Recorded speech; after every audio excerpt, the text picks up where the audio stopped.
My first repeat guest. Ooh, so happy to be back. So if you guys didn't see, she was actually my first guest on, my first repeat guest now. But you're a content creator. You create, I can't tell you how many times I have said this to people out in the open. I feel like I kind of have your one-liner and your elevator pitch down pat. Sugar-free? See, I can't do it now. Sugar-free, refined sugar-free, dairy-free, gluten-free recipe creator. Yes. Is that how you introduce yourself? I feel like I change it every single time because I really should have my elevator pitch like super spot on. Yeah. But every time someone asks me, I'm like, okay, who's the audience? If it was like, let's say somebody that was our mom's age. Okay. What is your description of what you do? So I'll say I am a healthy recipe creator. I focus on healthy recipes. Yeah, I try to like give it some context first. Healthy recipe creator, I focus on gluten, dairy, and refined sugar-free recipes. I primarily use whole foods in my recipes, minimally processed, lots of antioxidants, anti-inflammatories, all the good stuff. Well, my mom is here with me today, which she usually is for a lot of my shoots. And one of the first things that she said was, maybe I should start making your recipes so that all of our hair can look like yours. If you guys aren't watching on YouTube, you should, just so that you can see Olivia's hair, no hair extensions. We talked about it a little bit last time when you were on the pod, but a lot of things have changed since we last chatted. Yes. One, there is a child. You are with child at the moment. Yes, the biggest change has definitely been I got pregnant like not long after we recorded. I think we recorded in September. Yep. And that was the month that I got pregnant. So big changes since then. And I am now in my third trimester. Okay. Which seems so crazy. I can't wait to get into that because the way that Olivia told me, I should have seen it coming when you were like, I have an update. And you kind of even related it back to it's a little hormonal. And I was like, oh, I wonder if she's like got a thyroid problem. I don't know why I still wasn't picking up what you were putting down. But you've also since then launched a YouTube channel. Mm-hmm. Launched a YouTube channel, started a Substack. That's right. You did change over to that. Yeah. So doing weekly content on Substack. And that's a little bit more behind the scenes of running a content business because I get a lot of those questions in my DMs. And sometimes I don't feel like Instagram is the right place for me to talk about it because people really want food content from me on Instagram. So I try to give people the content that they want in different, on different platforms. So Substack is like a great platform for really like teaching and getting into the nitty-gritty of the behind the scenes of running the business, how I got into content creation and all of that type of stuff. So that's where you can find that type of content from me. And then YouTube, I have a lot of fun with. YouTube is very like lifestyle. I just filmed a Miami trip vlog. We were just in Miami. Stuff. My mom and I, it was right in between Miami and Fort Lauderdale. Okay. So we just got back from Florida too. Because you were visiting friend Ken, right? Okay. Which we're still trying to find him. Or are we? We are still trying to find him a lucky lady. I didn't know if there was a relationship status update. I know. That is like one of my biggest prayers for the year is like we find Ken a wonderful wife. Yes. She's posted about him on Instagram, both Ken and Sean. Are they both still single? They are both single. Okay. Yeah. I'm sure they're going to love that we are talking about this on the podcast, but all single ladies, should we say like 30 and up? Yeah.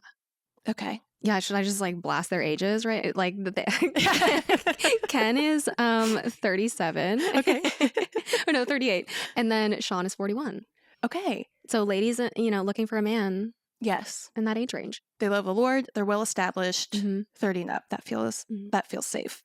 But speaking of men in your life, Kyle just had a birthday. He did. Yes. Kyle just turned 39. Okay. And I don't know, it's like it's very close to 40. He's flirting with 40. And so I think there are big feelings that come with that. Does he have some? A or little do you bit. Have some? He had some, I feel very just like excited, blessed. I don't know, because I'm not the one going through it. I just think, oh, everything is awesome. For him, he was like, yeah, like my body doesn't work as well as it used to. And I really am getting close to 40 and like sometimes I feel it. Wow. But we reflected on, 10 years ago, what did he envision for his life at 39? And, he was living in San Diego at the time. He was dating someone else. He was working. He had a girlfriend before you? I know. Ever? There was like someone existed before me, which is like so crazy.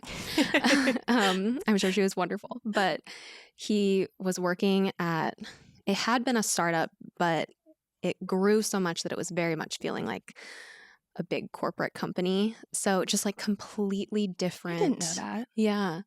Yeah. He started at this startup in San Diego. I think he was like maybe the 10th employee or something. And then by the time he left, there were over 200 employees and it felt very big and corporate. And he was like, oh, I miss the startup days. So now he's thrown back in what feels like the startup days where he is doing so many random things for our business because we work together full time, very unpredictable. And he wears a lot of hats and things. Like we laugh because we try to plan out, okay, this is what next week and next month is going to look like. Can't do it. Can't do it. Always changes. And as you know, there is just so much ebb and flow when you are your own business owner and you just have to do everything. Yeah. And so Kyle was still doing your content before we have Chelsea off screen too, before Chelsea came on board. And that was within the last year as well, right? Yeah. That was another reflection from this past weekend is like we hired Chelsea almost a year ago. So it'll be a year in May. And like how much Congratulations. I know, it's so fun. How much like our lives have changed because of having her on our team and just like also feeling like part of our little growing family. Yeah. And yeah, he used to film for me.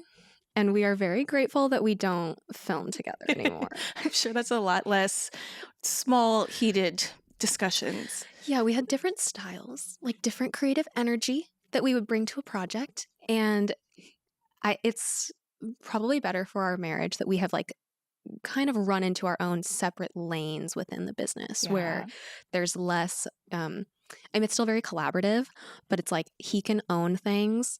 I can own things. I can take my time reshooting the same clip 7 times and him not be like, oh my gosh, we gotta move on.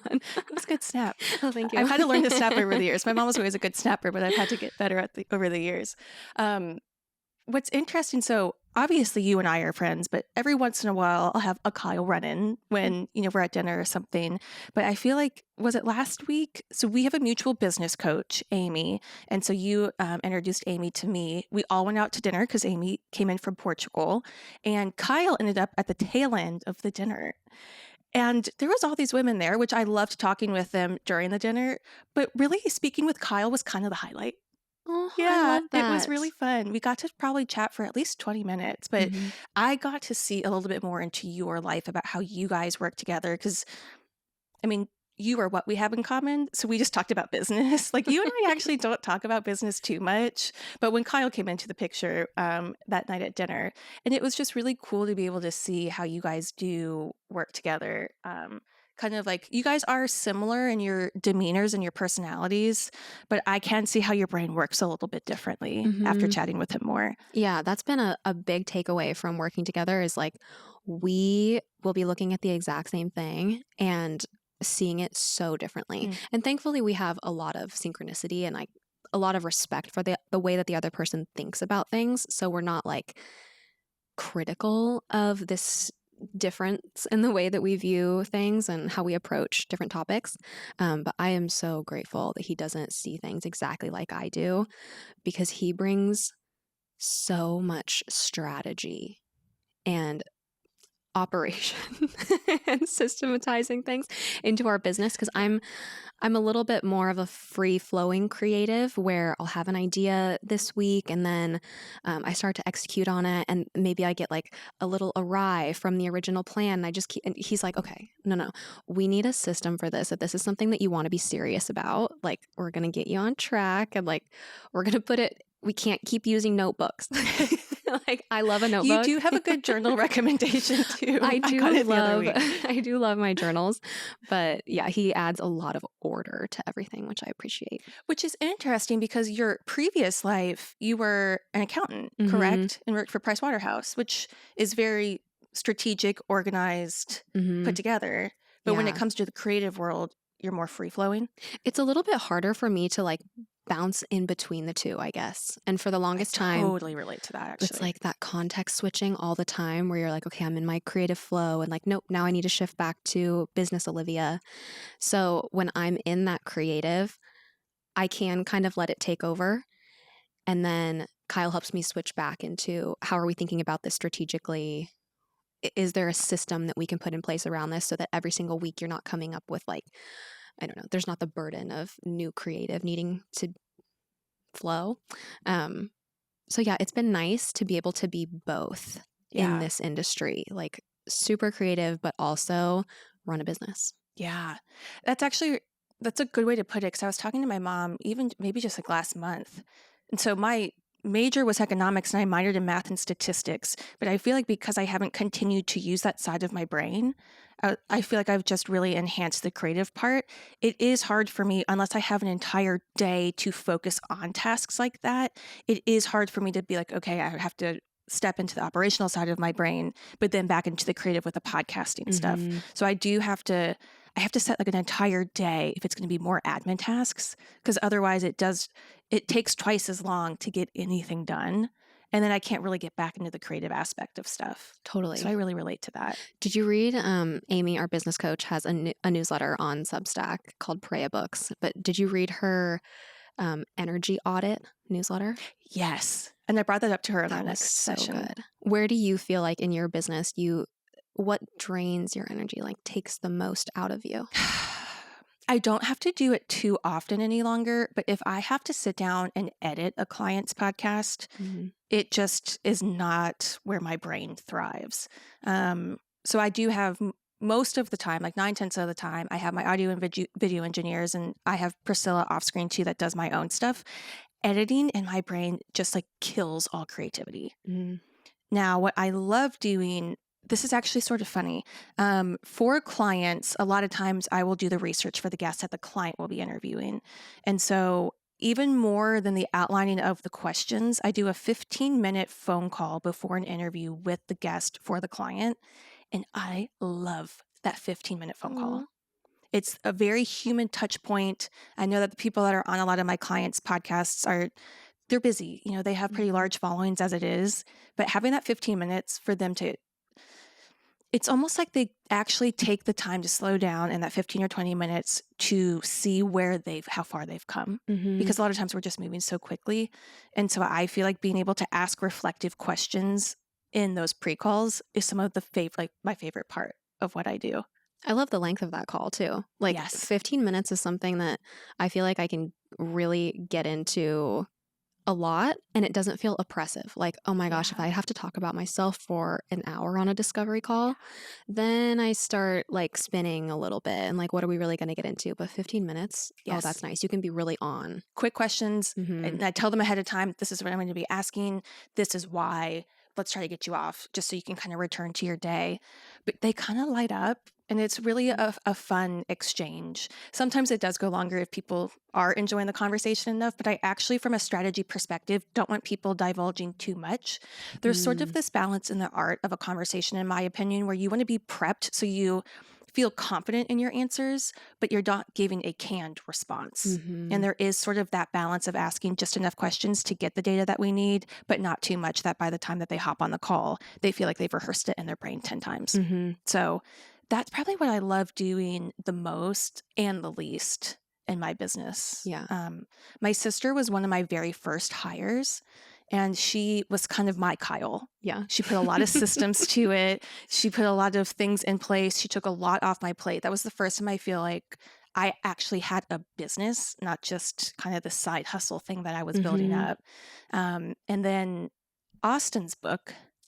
So Austin was the mutual friend that even got me to the Christmas party where Olivia was for us to become friends in the first place.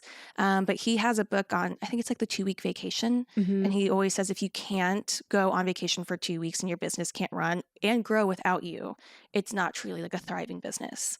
And so a couple years ago, I went to Montana with my parents, and that was my test of, did I have enough systems and enough things in place that I could actually take off for a full, I think it was only 5 days, but at that point in time, to me, that was a huge deal. And so I told my people that were working with me, if the problem that you need to solve is more than $100, call me. If it's not, you got this. Like, I tried to make thresholds of where people needed to contact me and not contact me so that I could be full on, but also know they're trained enough to know what is an emergency and what can wait till I'm back. How big was your team at that time? I think everybody's contracted, so nobody was full time, but I think there was probably 4.5. Okay. Yeah. Yeah. Like most of the people were each assigned to a different client project. So before I was having initially somebody doing copywriting, somebody doing design, somebody doing audio engineering, and I realized I can train people up to think like me to do all of these creative assets per client.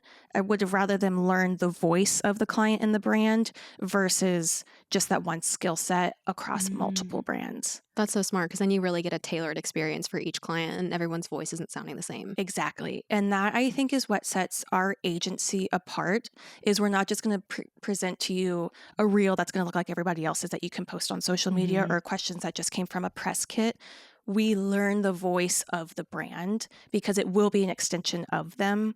And so being able to even brainstorm with the client and make sure that things are on point. And then with my video and audio engineers, we have this running list of even these are the transitions that they like in their video versus this client likes a more subtle transition. So that way everything still feels like them. It can be a little bit of an onboarding headache to figure that out because a lot of times people don't know it until they see it. But once we can kind of figure that out and we have our master doc, we just disperse that, and that's what the contractors use to execute. Smart. Yeah. Well, it's taken me far too long to probably figure out some of these simple things. But I'll ask you that question. It's such a good question. Where do you find you're the most drained in your business versus the most creatively flowing? Email definitely drains me the most. Copyright, like writing out the emails? Just like responding to emails. Oh, And I feel yeah. like I was telling Kyle in the last month, I have gotten more emails than ever before. Weird. Yeah, like for some reason, I'm just in an email happy season of life. And He I think actually it's- mentioned that too while we were at dinner. He was like, she's getting so many emails. And I was like, what? Why is she getting emails? all of a sudden, I think because we kicked off a bunch of projects at once and we made a couple like new hires. So there was just a lot happening. And then like different team, like my manager's team, like they made new hires. So there were new people on her team emailing me. So it was just like all of a sudden I felt like every time I refreshed my inbox, there were 20 new emails. Are you OCD that you want to like close out to inbox zero? I am an inbox closer. That's and so good. it's good, but it's also like, I wish I was. that's probably not the best use of my time. So I have been talking to my business coach about how much time I'm spending on these different activities. Like I'm doing a lot of admin lately, and Kyle and I have been we have Saturday Sabbath and then we So work on lovely. Sunday. So we'll like go to church in the morning and then we work the rest of the day. Ideally, someday we would love to get into a place where we're actually taking 2 full days off, but that just hasn't been our reality from the beginning of this business. So anyway, we have our Saturday Sabbath, and then Sunday we do like a lot of admin, a lot of prep for the week. And it's actually a goal of mine this week to do an audit of everywhere I'm spending my time and like, yeah, what is draining me? What is fulfilling me? And then by the end of the week, have essentially a set of tasks for an EA. Yeah. And we will very likely be hiring an executive assistant in like the next few months, especially like in anticipation of baby coming in June. She just touched her tummy while she said it. She's been like kicking around. Okay, if she does it while we're sitting here, let me know if you're she's okay with me mobile. touching. I wish they were like, when I'm laying down, they're very consistent. Okay. And then I'll have Kyle come and touch. When I'm sitting up, they're very like, she'll just give me an elbow. And then if you guys see Olivia laying down on this podcast, you'll know why. It's for research, baby. We're just encouraging the kicks. Oh. So yeah, that'll be good, because I think the admin and the stuff that takes me out of my creative, it's things that I spend all day Friday and most of the day Sunday doing. It'll be nice to have someone come in with a skill set that, you know, that is what they do. They do inbox management and calendarizing things, and they're really good with systems. And then it'll help me be a little bit more free-flowing in my creative process and not be like responding to emails all day. Yeah, that is kind of an energy suck. That is something that I have been meaning to do, is that energy audit. I remember, I think I did this one time in college. My Bible study leader suggested it for us to see where our time was actually going. It was not for business purposes. It was more were we giving our time to Christ, which it felt like the very Campus Crusade for Christ thing to do back then. But I do remember thinking like, wow, it actually is interesting to see where your time is being spent. Mm-hmm. Because an email could take you 5 minutes, but the next email might take you 30 because you have to have a thoughtful response. Mm-hmm. But it's still all the same task, and it is just taking you away from stuff that you love doing. Totally. And that like only uniquely you can do within your business. Yeah. What's your favorite part about what you do? But you could do like all day, every day. I love recipe testing. Wow. And like coming up with new recipes. That do you is develop very fun. And test at the same time, or is there a development portion and then you go through and test it later in the week? I'll go through and like we call it ideating. So I will have I'll sit down and I'll come up with a bunch of basically titles of recipes and ingredients that I want to incorporate, and then so this I'll is like write a hook out of a song. Yeah. Okay. So you start with the hook of the recipe, and then you start to build out the rest like of it. What value is this offering? Is it, because I could just do a chicken piccata, but is it a 30-minute chicken piccata? Is it gluten-free? Is it like one pan? Like what is the value proposition here? And then I'll kind of outline a rough recipe that I think this should probably work. And then later in that week, I'll get into testing. And I try to have a testing day where like last Monday, I tested 6 or 7 recipes. Like we were just going in one day. Did you hear that? 6 recipes in one day. Wow. Like bless Chelsea's heart because she did all of the dishes for those recipes. But yeah, that's like. Do you have to wear a lot of lotion, Chelsea? Wow. Chelsea's just got those moist hands. It's amazing. Shoot, girl. I'm not doing that many dishes and it's not good over here. She's built up a tolerance. Yeah. I need to get my Russian girl nails. Is that what? Yeah, Russian manicure. Yeah. Okay. What is that about again? They do really, really meticulous cuticle work. And for whatever reason, my nails grow out super well and they're really strong.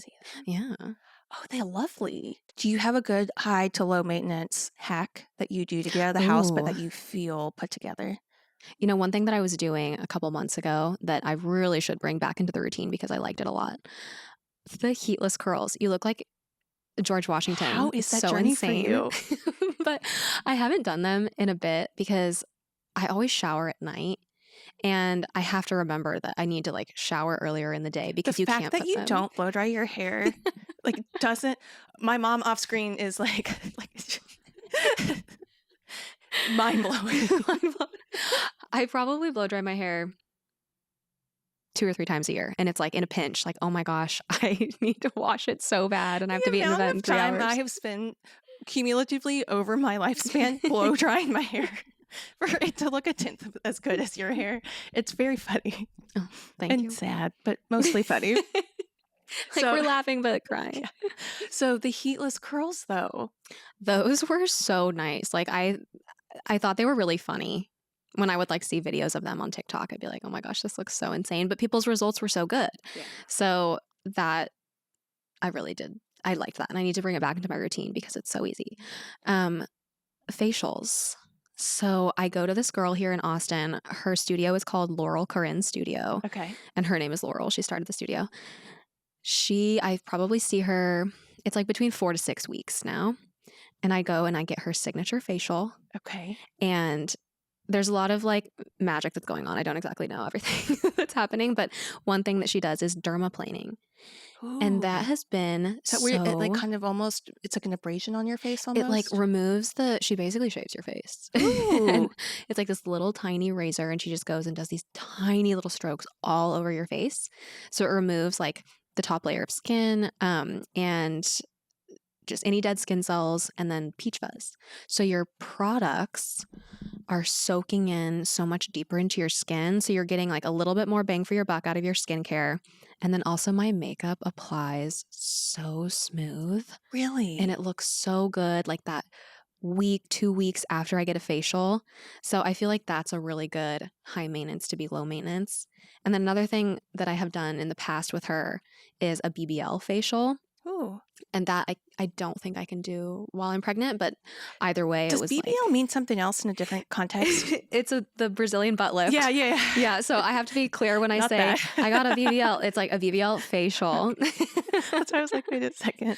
Like my first context in my brain was Kardashians, but yeah. Okay. Facial. And that it removes like discoloration and sun damage from Okay. your skin. So I was feeling a little bit more confident, like doing just maybe a really sheer-ish tinted sunscreen as like my makeup instead of maybe like something a little bit heavier.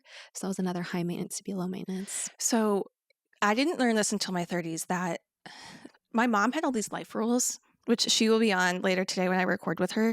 And I thought my mom's life rules were everybody's life rules. And I didn't learn until my 30s that this is actually not the case. But one of my mom's life rules was if you get a facial, it will make your face break out. Oh no. I've never had a facial. That's right. I remember the first time we went to dinner together, I was talking about facials and you were like, I've never had one. And I was like, "Oh, come again?" Never. And I'm still kind of scared.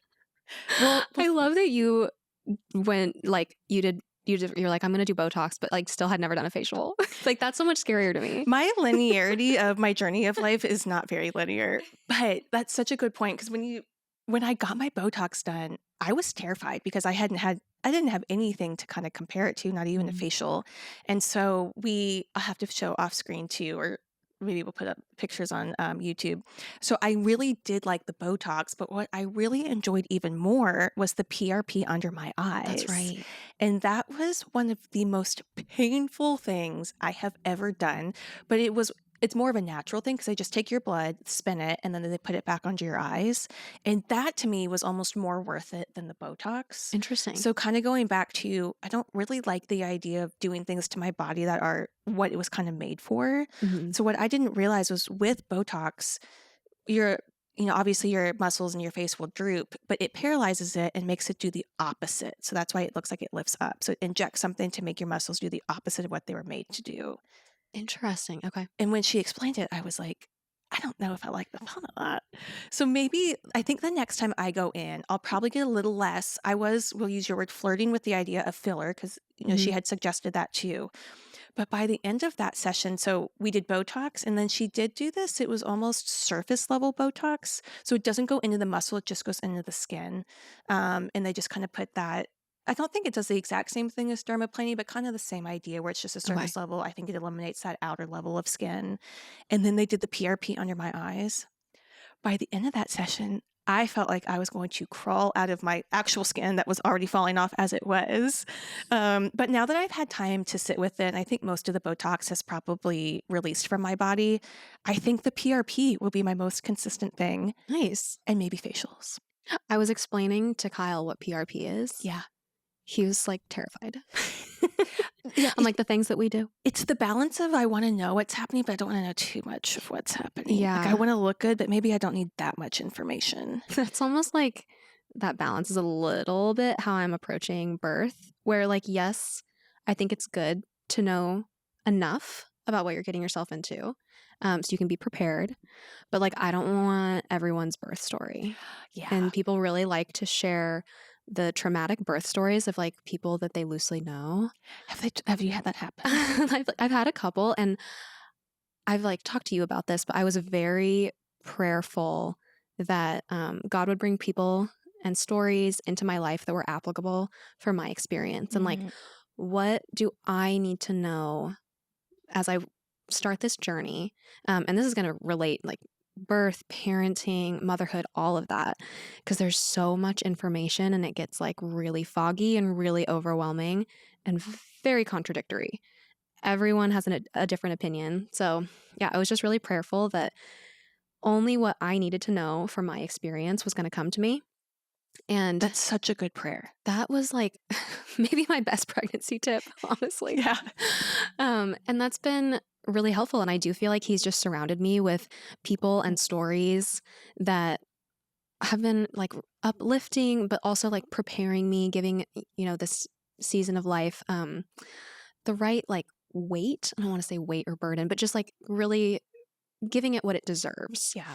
And yeah, going into 3 months from now, giving birth, feeling like prepared but not scared. Do you remember when we went on a walk not too long ago, you did say something along the lines of just for your life in general, from words of advice, and I think you might have even said like content and what you were consuming, that you really wanted to discern and use wisdom around what you were going to let kind of stick to your heart and what you Mhm. just needed to release away. And I thought Mhm. that was a really wise prayer, because there is a lot of information across the board, whether it's pregnancy or other types of things that, just content. Like everybody has a how to on stuff, everybody has their own personal experience.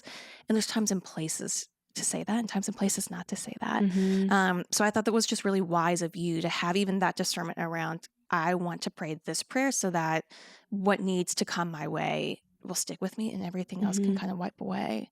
And I've even noticed with like certain um, types of content or accounts that I was following and taking in a lot of their advice, that served me in a certain season, and it's not serving me now. And it's Yeah. okay to, maybe turn that off for a little bit Yeah. and understand that like I'm in a very different season. I'm preparing for a really major change in my life. And, I was for the longest time following a lot of like very hustle culture, like Yeah, grind, totally. like, no sleep. And that, it did serve me for a while Hmm. because I was able to build something very quickly, and that it just can't be my reality going forward. Yeah. Like, of course I could, um, there's a balance. I could totally run into motherhood and just like only want to focus on that. Or I could take the opposite approach and like only want to focus on my business. And it just, I'm going to play the middle. And I don't feel like there's a lot of content about not being an extreme. Yeah. So it's I feel like hard. that is kind of the content advice, is like pick an opinion and like go hard on it. If it's Mhm. controversial, it'll get more views and it'll go viral on the algorithm. But there is just everyday life to still be lived. Mhm. Um, the women, Moms on Call, do you follow them at Oh, all? that's so funny because that's one of like, I've hesitated to like dive too much into that content because it is very informative, but I just don't know how much of it is for me. Yeah, I think that's really wise. My mom and I actually talk about that all the time, of a mother's instinct is Mhm. given to mothers for a reason. Mhm. And I'm sure I'll talk about this with my mom too, but that each parent should parent individually for what works for them, but also what works for each child. Mhm. Um, I'll use your words, but we can re-say them on my podcast with you too. She said that, people talk about gentle parenting now. So she likes to call it, rather than gentle parenting, there's a ferocious love and there's a soft love. And Mm. that my sister pushed the boundaries a lot more. So she loved my sister with a ferocious love. Mhm. But I always just kind of followed the rules and adhered to what they would say. So my mom said that she loved me with a soft love. But I thought it was really interesting that even the way that she parented was individualized per child, Mhm. and that it's hard to give blanket advice for something so Yeah. unique. These broad strokes of like, this is exactly how you should do it. And part of the exercise of being pregnant and planning for birth and doing things the way that I intuitively feel I should be doing them has been a lot about silencing outside voices and tapping into intuition. Yeah. And I feel like I've never been more in tune with like what I truly want and like my own intuition, my own body. And that's been a really good exercise because I don't think that you almost need these like catalyst moments to Yeah. force you into your intuition. Yeah. Where do you feel the most at home or at peace and have the ability to easily access your intuition? Mm. You know, when I'm talking to Amy, our business coach, she really activates my intuition. She asks the right questions. And it's funny because it is an outside source, but it's Yeah. like someone prompting me to get into that flow. And it's almost like she sees me sometimes better than I see myself, Hmm. and she'll see my pain points before I do. So, talking things out with her, it's almost like business therapy, I swear, when we get on calls. So, that would be where I feel it for work. And then tapping into my intuition personally, I need a lot of quiet time. I'm someone that I do feel like I'm naturally very introverted, and being around people tends to drain me. And it's funny because I have a very like it's a social media job, but I'm not a super social person.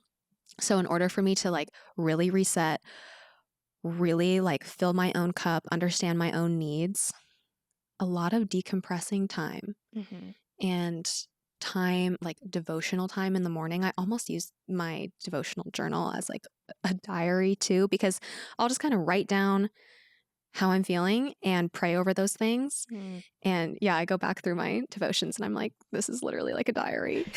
Like And me remember, I was talking to feeling God. that this day. Yeah. Oh, So yeah, those would be like the two, or I guess the spaces where I feel like my intuition is the sharpest. interesting. Do you feel like there has been something that, this might be too specific, but has there been something that you feel like the Lord has prompted you recently and that you've kind of figured Ooh. out because you have had that quiet time? This is so pregnancy brain of me, but I have something. It's probably going to come to me over the course of this Okay. podcast because I was thinking recently, as Kyle and I have been reflecting on, his birthday and entering the third trimester and all of that. Like, what is God speaking to you on your heart right now? And there is definitely something, and I just like, it's Yeah. skipping my brain right now. We'll Yeah, we're we'll going to wrap circle up our back. round. Yeah, I'm sure it will come back to you. But something else that you said to me recently was that you feel like in this season of life, and this was, I think it was before you were pregnant. I can't remember now, but that you kind of have this newfound confidence too. Yeah. Can you tell me a little bit about why you think that this season of life has brought about this new level of confidence for you? Maybe it's partly because it's something that's so natural to, um, e- I guess, like purpose Yeah. would be one of the big things that's like a driver of confidence for me. That's always been the case with work. When I'm really walking in my purpose and I feel super aligned with what I'm delivering, that just elevates my confidence. And I think stepping into this next season, it feels very aligned with my purpose and like something I'm so excited about that it has given me a lot of confidence. Um, and I think we've talked about like confidence in terms of execution. Like the So evidence of your dream actually working. exactly. Yeah. So the mantra around like fake it till you make it, or you're just kind of like tricking your brain into being confident has never really registered for me. Yeah. I like it just, I don't know, it seemed phony and I would try it and it didn't register. But having confidence that comes from experience and execution and like proving to yourself that you are someone that follows through and having success in something, like that has been a huge confidence builder over Mm. the course of like the last, I always forget like when I started this career, we'll say like 3.5 years. Because in the beginning, when I didn't have much to show and I would say like, oh, I'm a content creator, and people would be like, oh my gosh, like how many followers do you have? And I'd be like, 3,000. Like so many, too many to count. But that's a hard thing to like kind of face every Yeah. single time that somebody would ask about it. It's Yeah. almost like an extra like little prick onto your confidence. So you're just like, I don't know, at least for me it would be like, is this working? Can I make this work? Totally. And you feel a little bit like an imposter because they'll like look you up in front of you and then be like, oh, kind of like don't want to really talk to you anymore. So that Oh, was the looking up in front of you that stuff. one's Wow. tough. Wow. People are quick. Oh my gosh, they're so quick. And I think a lot of the times it is in the name of networking. Like they want to follow you Yeah. like right there on the Okay, that's spot. nice then. Wasn't getting a lot of follows that way, but Still. I feel like I'm both. I do kind of have this delusional confidence that like it will always work out. Mhm. Probably leaning more into like delusion, sometimes more than actual confidence. But I do think there is something that comes with piece of evidence that Mhm. delusional confidence got me going. It's the actual evidence that it's working is bringing the peace at night so that I can sleep really well. And you're probably someone who you believe so strongly in your ability to execute. And like you have proven to yourself over and over again that you show up, you are successful. Mhm. So even if like this new endeavor, say when you started the podcast, are you going to have total confidence from executing, your own podcast really well yet? No, but you have so much confidence in yourself and so much belief in yourself because you are someone who does not take no for an answer and like you're not Yeah. going to quit. And yeah. There is that it, but the belief part is, I think, a muscle I have continued to work, Hmm. specifically after moving from Nashville. There is something, I think, to starting something new in a city where you don't know a ton of people versus sort of putting it on display in front of, your clients and colleagues and friends. And so I always say in Nashville is where I started the business, and Austin is where I found my voice. Oh, I like that. And I always knew that I could step into hosting a podcast and holding conversations. I never had full clarity on maybe what that might look like, but I feel like the clarity came after I started. I always tell Mhm. my clients too, like once they get to episode like 7 or 8 is when the clarity will really start to come, but you kind of have to lean into that delusional confidence between episodes 1 and 7 that Mhm. you'll get there, but it will feel like sandpaper. It won't feel natural to you at first. But getting to that threshold, I think also gives them a goal to get to, and being Mhm. able to identify like it's okay if it doesn't feel easy or natural or at peace at first, Mhm. And but get to this landmark. nothing's going to be perfect at first. Like so much iterating happens. And I remember you talking about kind of putting out seasons Yeah. of content and then iterating between those seasons and Yep. like sticking to something for a season.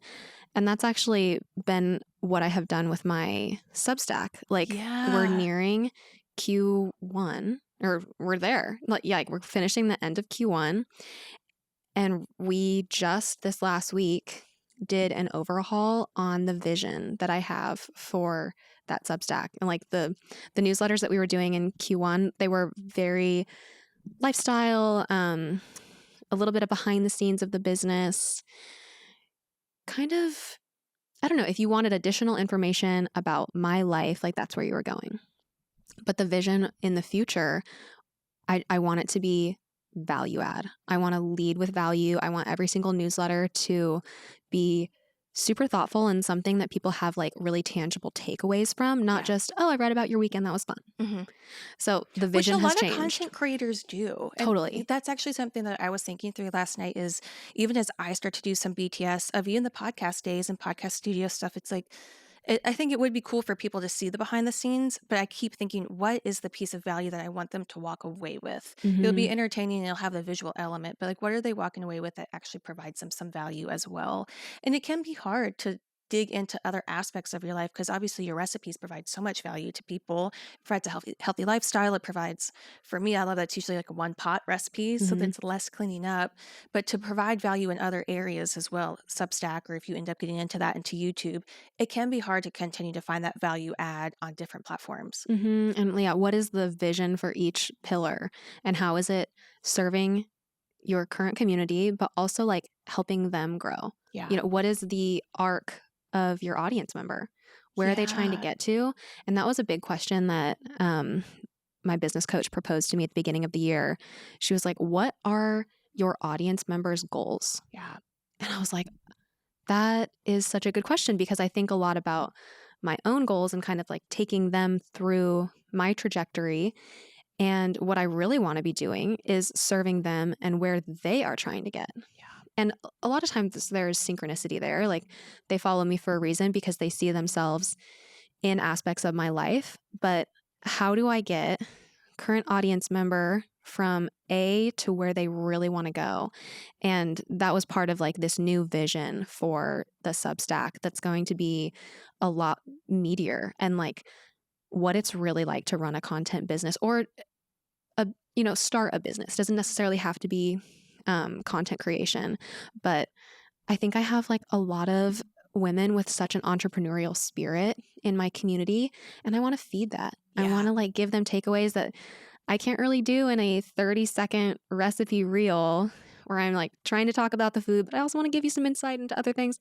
So that's been a really good platform to help people grow in a different way. And you're such a good writer. So Substack is sent out via email, and then it kind of is a standalone, almost blog post as well. Is that Yeah, right? yeah, yeah. It lives on the Substack, which is the main reason I transitioned over to Substack because I was putting out these newsletters and they were just going into an email abyss and then you never see them again. So now there'll be like a whole catalog of posts. Yours is one of the very few emails. I am not an inbox zero girly. I try so hard. It's a disaster right now in the email inbox. Like I'll monitor it and I like mark in my brain, is this important to respond to today or can this wait? But then after a while, that just kind of emotionally clogs your brain. But Yours is one of the few emails that I will open and I will read top to bottom. Oh my There's gosh. never like a lull in entertainment or like a low pause that like kind of gets my maybe squirrel brain onto something else. So if you guys aren't on Olivia Substack, I really can't recommend it enough. Oh, Like thank no matter you. what the topic is, I'm reading all the way to the bottom. Oh, well, Yeah. this week I'm writing about why I left my corporate job before I'd even made a penny from content creation. Can you give us a little So, bit of why that was? yeah, there was a little bit of just delusional belief in myself. Yeah. Like, I will not fail at this. Yeah. I am not someone who fails. And like even the things that would have been like considered a fail. So, say I put out all this content for 5 years. It never takes off. I never grow an audience. I knew that I was going to be learning such marketable skills because the economy of content creation is not going anywhere. Yeah. So I thought, okay, maybe I can go work in-house as a content creator for a Siete or a brand manager or like something like Very that. good salt and vinegar chips, by the way. I hadn't had those ones before, but top tier. Oh my gosh, With a they're little exceptional. caviar, and I didn't have the creme fraiche, but I did have like French onion dip, which it doesn't all sound great together. It was amazing. I saw that on your story and I was like, you are so fancy. I love it. Couch caviar was Couch coined caviar. by Cheese Gal, who was actually the episode after you, but I can't recommend home caviar enough because you're Oh. just having a little bit of an elevated moment, but you're not having to leave your house for it. Yeah. Yeah, it's a way to do it. I love that. But what you just said is so insightful is you redefined what even your failure would look Mhm. like. And that to me is kind of mind blowing. Like that is so smart because I think in our minds when we start something new, one of the reasons that we don't is we're just afraid it's going to fail. Totally. You didn't give yourself an option to fail because there was a way to reframe what Mhm. this experience would bring you anyways. Yeah, it was like very much the Gary Vee mentality of like, okay, what's the worst case scenario? If you can handle that worst case scenario, then it's probably worth pursuing. And for me, worst case scenario was like never growing an audience. And I knew that, yeah, I was going to be learning really marketable skills. So either way, it didn't really matter. Yeah. And I knew that I wasn't aligned with my current career trajectory. And at the time, I was 26 years old. And I was like, okay, it's never going to be easier for me to transition into a new career. Let's basically start over now. Yeah. And it Wow. is scary. Yeah. But thankfully I had a husband who was like such a cheerleader of that and like one thing I love about Kyle is like he is a risk taker and it's like very calculated risk. He's not going to bet on just anything, but like he bet on me. And like every month when I would be a little teary about, am I just wasting my time? Like family friends think I don't do anything all day. This is really hard on my identity, not like quote having a job. Even though like him and I were flipping houses together at the time to make money, and no one ever attributed it to me. Like they only ever attributed it to Kyle, and that's fine. Like they literally thought I just like sat home all day, and I'm like, oh my gosh, this is so frustrating. But yeah, he always bet on me. He always encouraged me to keep going. And had I not had that, it would have been a lot harder to continue with that delusion, I think, and like really talk myself into this is worth it all the time. And there were moments where I was like, oh my gosh, I'm just going to go back to PwC and maybe I'll just like work in a different line of the business. And he was like, babe, no, you hated that. Like it is like the Israelites after they got out of yeah, maybe we should just go back to Egypt. Yes, let's just go back. It's Wasn't even that bad. there. I don't know if you listened to my episode 2 with Craig from Daily Prophetic, but one of the things that he said too was God provided manna to the Israelites on their journey. But then when they reached the promised land, the manna stopped because they didn't need that anymore because they had better food for them waiting there. And I thought that is interesting too, that the journey might be long, but it's interesting how good the old and the known looks. And then when provision sometimes stops, it looks like either punishment or you've done something wrong or why is this hard? But when the provision of the manna went away, it was actually promotion for them. And they would have continued eating the manna had they not had a better option. And I think that's so true. Like the Lord will walk you through different seasons. And sometimes just because something's taken away doesn't mean it's punishment. A lot of times it can be promotion. You just have to see what that better future looks like. But you need to have those people standing in the gap with you, which Kyle did, and continue to bet on you. Yeah, he's always the number one person in my corner telling me that I can. And I actually I remembered what the It thing came is back. Tell us. that This will be a God great has way to been wrap this like up. putting on my heart lately. So a couple years ago, I was really struggling under the burden of work. I was working nonstop. I felt like I could never actually turn my brain off. Like I would be in conversation with people, but not present. Like I was constantly thinking about work, Mm. always creating, missing out on a lot of like friend opportunities and whatnot because I was so busy. And I remember talking to our friend Ken, and I was like, oh my gosh, Ken, I just need like prayer that things be taken off of my plate. And he was like, I think I'm actually going to pray that God expands your capacity. And I was like, oh, I thought I was at the end of my capacity. But Wow. that simple like change in the way that I was thinking about things as not this burden that needs to be taken away, but like expand me. And that can look like different things. Like, yes, expanded capacity can just be like better energy to pursue things, but it can also be bringing the right people into your life who do make you feel unburdened. And in this season, God like continually shows up as expanded capacity in different ways, whether that be providing me with really good energy. All of a sudden, in my 27th week of pregnancy, that like I had not had weeks 23 through 26, because suddenly that week I needed a lot of energy. Mm. And so that happened like a week ago. And then bringing in the right people into our lives to just like make things feel like an easier lift. Mm. And as I enter into this next season, thinking about, oh my gosh, how am I going to be able to like be a mom and run a business and like really dedicate myself to both of these things? He has just quieted those fears by Mm. showing me again and again, I will provide capacity, whether that Wow. is like within you, whether that's bringing the right people into your life, like whatever it is, don't worry about capacity. And that has been just like such a massage to my heart where I'm not like as worried all the time. Yeah. Yeah. Thank you You know, so I'm like much getting for sharing teary if that. you're not watching. When I was thinking through this conversation too, one of the things that just came up in our thinking about our friendship is I feel like with me, and I'm sure with everybody else, but just speaking from my experience, I feel like you always have my best intentions at heart. Mm. And I think that to me is the foundation of adult friendships. And I am so glad that the Lord is continuing to provide people for that, the season for you with that, especially as your life is about to change with a little baby coming. Mhm. But that is something that that's how I describe you, is that like I feel like you always have my best intention at heart in our friendship, and that just means so much to me. But thank you for sharing. I'm glad that your pregnancy brain turned back on and I wrapped know. around for something so Amazing. special. Um, we can find you on Substack. We can also find you Mhm. on Instagram. Instagram at is it It Olivia.Adriance? is Olivia.Adriance. And you That should dot is say it in your awfully head, annoying. Olivia.Adriance. That's how my mom used to Adriance. say it, Adriance. We've gotten like Adriance. I'm like, ooh, Adriance, I I know, like it. fancy. And then is it link in bio to get on your Substack? I do. Yep. Substack is linked in my bio. YouTube is linked in my bio. My blog with all my recipes, in case you're someone who prefers to view recipes like on a computer or print them. I know my mom has loved me having a blog. So, Yes. like, that's a really That great was a big overhaul resource. for you guys to add that, wasn't it? That was huge. I had no idea how much went into a blog.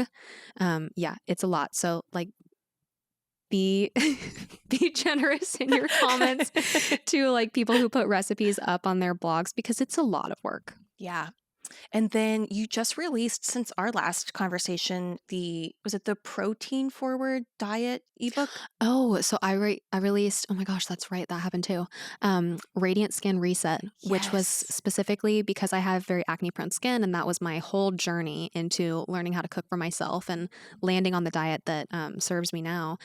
Is I had to learn how to eat to support acne prone skin. So I basically put all of that knowledge, like years and years of knowledge, and then worked with an acne nutritionist to really dial in recipes that would be very skin supportive. And this isn't, it's, acne was my journey, but There's, anti-inflammatory and whole food ingredients are just great for skin health overall. So yeah, that ebook is also linked in my bio. And it has beautiful photography. I did get to meet your photographer. Ashley did it, right? Mhm. Okay, at dinner the other night. So it is as tasty as it is beautiful. But Thank you. thank you so much for being on, my first guest and my first repeat guest. It's been an honor. I love coming on. I'll see you soon.